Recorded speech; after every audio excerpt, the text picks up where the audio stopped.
Any of you guys read Sapiens? No, is this? I got another recommendation for you and whoever else, but like completely different from the last one. And everyone that I get book recommendations from, I'm like, yo, have you read Sapiens? They're always like, yes, of course I have. It is fucking good. What's it about? It's just like mankind 20 million years ago onwards.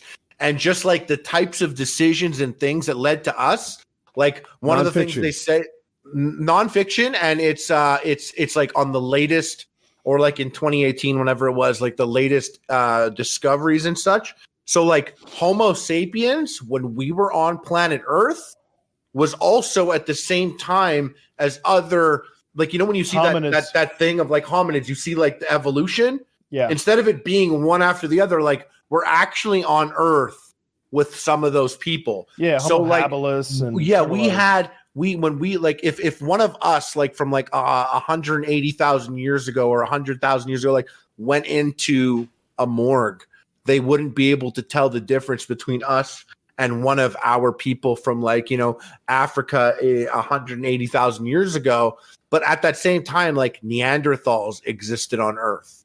And we weren't sure if we were compatible enough, but apparently we have genetics from different types of hominids that lived in different types of places of Earth. I got my DNA sequenced. I'm higher than almost.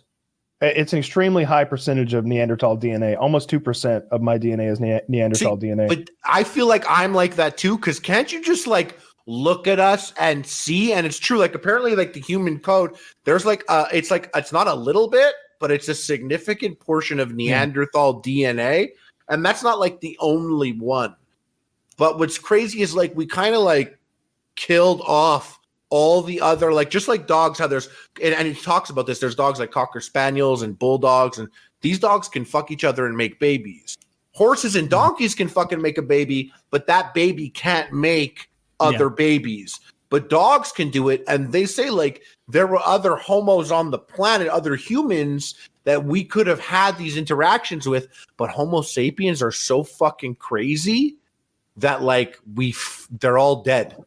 And now we're just like, oh, just us here. We're the chosen people. We're so special and different. But really, like, we weren't. We're just the fucking crazy ones. We were the most aggressive and the best at working in groups. Yes. Our language was the biggest thing. Like Neanderthals could say, like, lion, so we climb up trees or go to high ground. Or they could say birds, and we can, like, hit the deck and look up. But humans could be like, down by the river is a fuck ton of buffaloes. So if you and the boys want to head down there, everyone's eating. We're getting winter coats. Like, and we were able to do more. And the biggest thing about it, and I'm not spoiling anything, these are little things, but gossip ends up being the human's biggest strength, which was so weird because I always thought of gossip as a weak thing. Yeah. But gossip being like, if I could go to you guys and be like, yo, Kyle's actually really good at this and that, and he's really trustworthy. I really like him.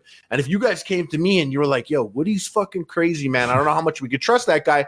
The fact that we could all now, through speaking, trust Kyle helps us when we meet another band of humans and we start to talk with them. It's different because like chimpanzees, when they meet each other, they're like, bro, I don't fucking know you. You never groomed me. I never groomed you. I don't know if you're fucked up or not. Am I stronger than you? Are you stronger than me? You don't know. But like humans, like, oh yeah, this guy killed 50 people. You're like, whoa, hey, I ain't fucking with them. Like the fact that we could gossip, and that still works today. Gossip determines who ends up being the president and who ends up controlling things. And it's just like, it's kind of like fucked up because we create fiction and believe in it. The law. We made that up. That sounds fun. I learned like anthropology stuff and like the bullshit classes I took about like human evolution and stuff to fill credits. That like, I don't know how this guy would have a read on Neanderthals' capacity for language. I don't know, but like it was thought that they were just as smart, maybe even a little smarter than us. We but could talk to them and they it wasn't even mainly like a genocidal path of like kill all the Neanderthals. It was more just and this plays into the social aspect, we were better at creating larger communities. And so our birth rates were so much higher that we effectively bred them out of existence. Like, I think because of where Neanderthals mainly were located, pretty much all white Europeans have some admixture in there of Neanderthals. But that's, maybe I'm wrong, but that's what I remember is like we were so much better at forming societies. The group thing was big.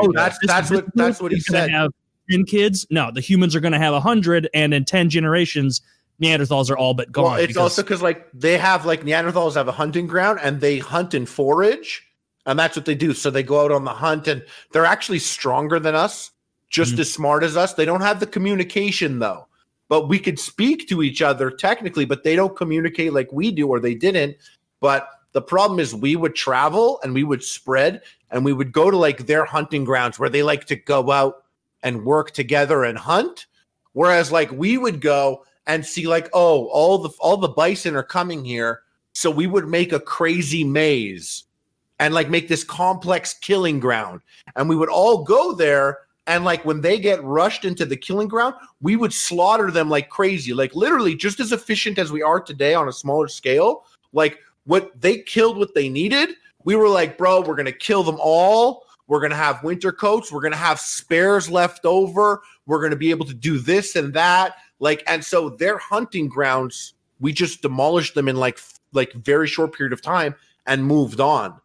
And like the one thing that he says in the book that's really fucked up is like at the point that we first started, we were smack dab in the middle of the food chain. So a lion kills a giraffe, kills it, eats it. Then the hyenas, jackals comes, they lick the bones clean. Then we come and we got to be smart. Our niche was bone marrow. So we would like crack open the bones. We're taking what's left. But then when we started working together and as a team and stuff, and this is what's fucked up and why we're destroying the world, is we went from the middle of the food chain to the top of the food chain in like 50,000 years. And it took the shark like 5 million years to get there. And the fact that we did it so fast, the environment hasn't switched or calculated or like evolved to us.